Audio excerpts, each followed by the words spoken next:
He had early contact with dolphins in the Coast Guard and never forgot that.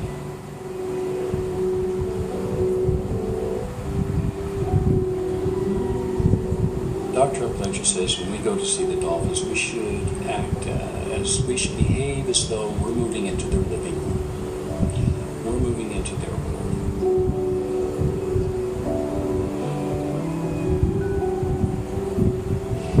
Rather than imposing our ideas upon them, we should go be with them in a way in which we're open to whatever information exchange may happen, whatever needs to happen here.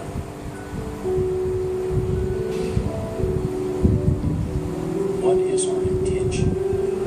And we say that we are with dolphins, and our intention is for free and willing interaction with dolphins, with intentions for healing.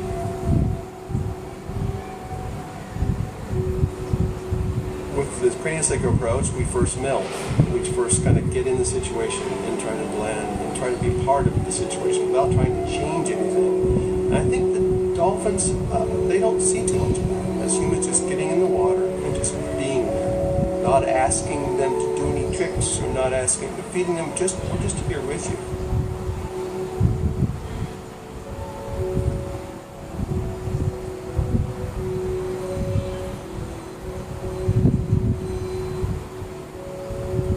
I always tell people watching a craniosacral therapy session is a little bit like watching a sailboat race. If you're on the shore and you see the boat out on the distance, it may not look like much is going on. But if you're on the boat, you're going to feel the waves and the wind and the rocking and all the different things. And that's what it's like for a patient who is very in tune with their body. They can feel some of those subtle changes, as it relaxes in the body. And for the therapist who's feeling for the response to their touch.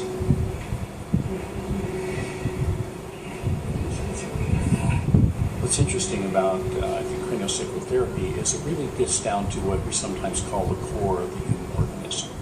The craniosacral system is made up of the meninges, or the membranes that go around the brain and the spine, and actually go through it, transverse it as well. And so basically that is what affects your whole body. So if there's wrinkles, so to speak, in that, then it can create little glitches along the way. And so if we can help iron out or smooth out those wrinkles so that all the body fluids, all the nerves work better, the cerebrospinal fluid works better, then we can help create a lot of change for the body. To somebody who's not familiar with touch, that may sound kind of, woo to some people. They might not quite understand how that would work. I used to be one of those people myself. I used to be very much more analytical and science-based, but there were profound life changes. With the cranial work, you're really working with them to heal themselves, which is something that we don't really talk about in mainstream circles.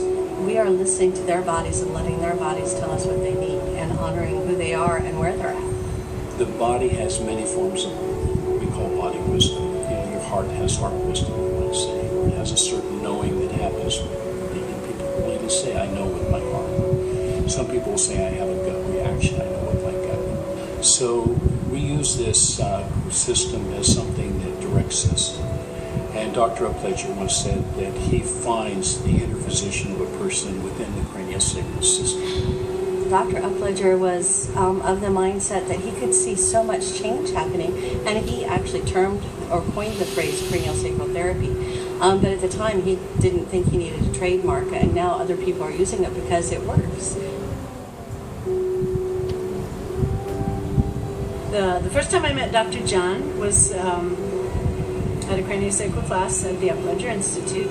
I was very excited to meet him because even though I'd only had a little bit of the work and a few classes, I knew that he was the heart and soul of the Institute.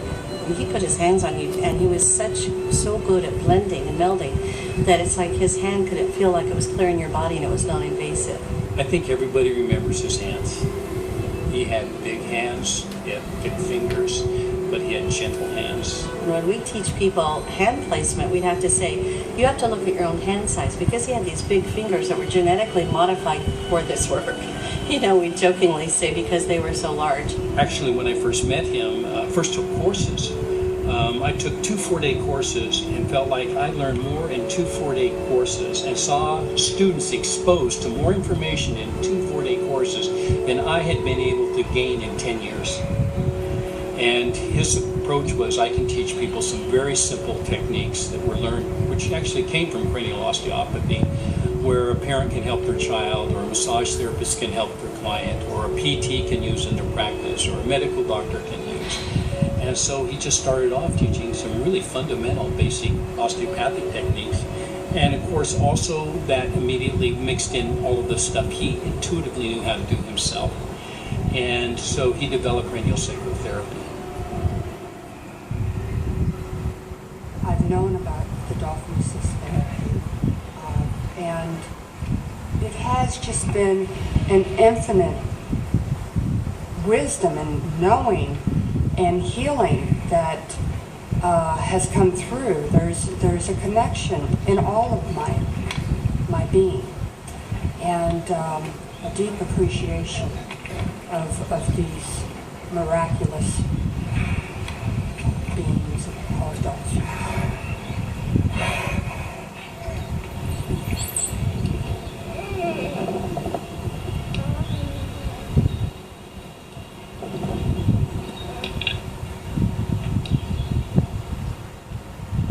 They said that she probably wouldn't make it to her 2nd birthday.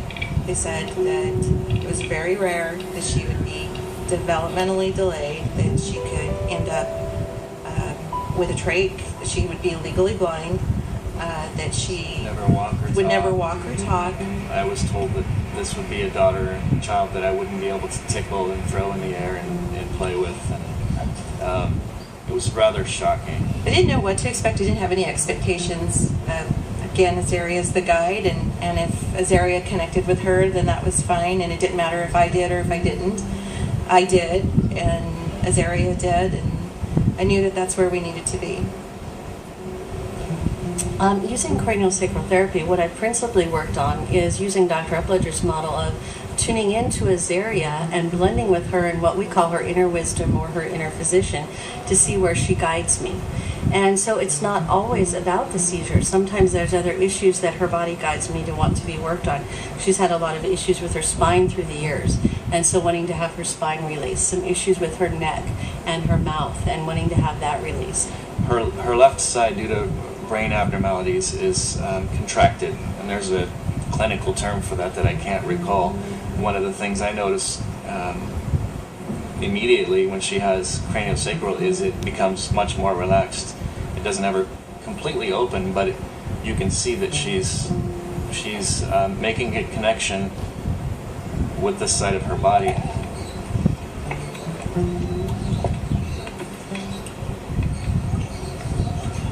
In 2007, we had the opportunity to bring Azaria to the Dolphin program.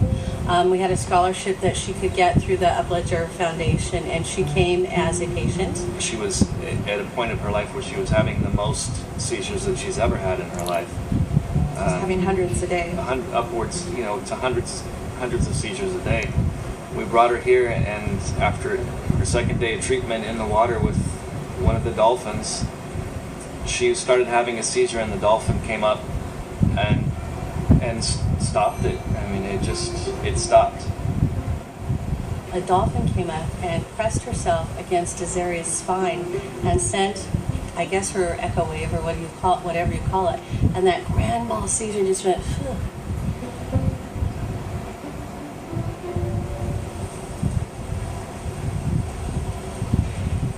She didn't have another seizure. She didn't have another seizure. The entire time we were here.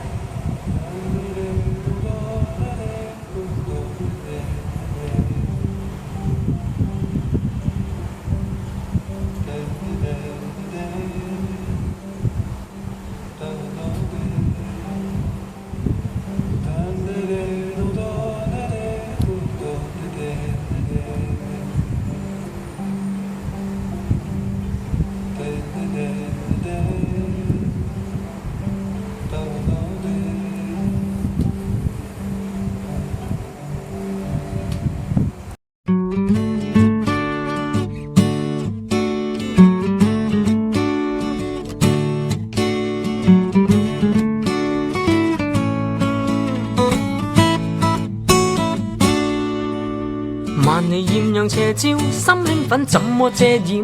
回味昨日無數天真的可愛笑臉，沒有了困倦煩惱，拋走了世俗負累，來共醉於此刻歌聲裏。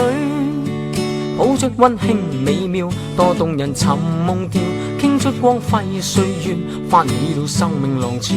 燃亮熱熾鬥志，彷彿勁草於急風，盡興於風中蹦蹦跳。願你我珍惜一分一秒，問哪裏永沒爭鬥，問哪裏永沒污染，願看見美麗天空星光閃。誰沒趣百事囉嗦，愁着臉說話多多，寧願每一天開開心心過，無謂怕講一聲 I love you。萬里豔陽斜照，心興奮怎麼遮掩？回味昨日無數天真的可愛笑臉，沒有了困倦煩惱，拋走了世俗負累，來共醉於此刻歌聲裏。譜出溫馨美妙，多動人尋夢調，傾出光輝歲月，翻起了生命浪潮。燃亮熱熾鬥志，彷彿勁草於急風，盡興於風中蹦蹦跳。願你我珍惜一分一秒，問哪裏永沒爭鬥，問哪裏永沒污染，願看見美麗天空星光閃。誰沒趣百事囉嗦，愁着臉說話多多，寧願每一天開開心心過，無謂怕講一聲 I love you。在這裏永沒爭鬥，在這裏永沒污染，願看見美麗天空星光閃。誰沒趣百事囉嗦，愁着臉說話多多，寧願每一天開開心心過，無謂怕講一聲 I love you。讓愛心力漫着光輝照。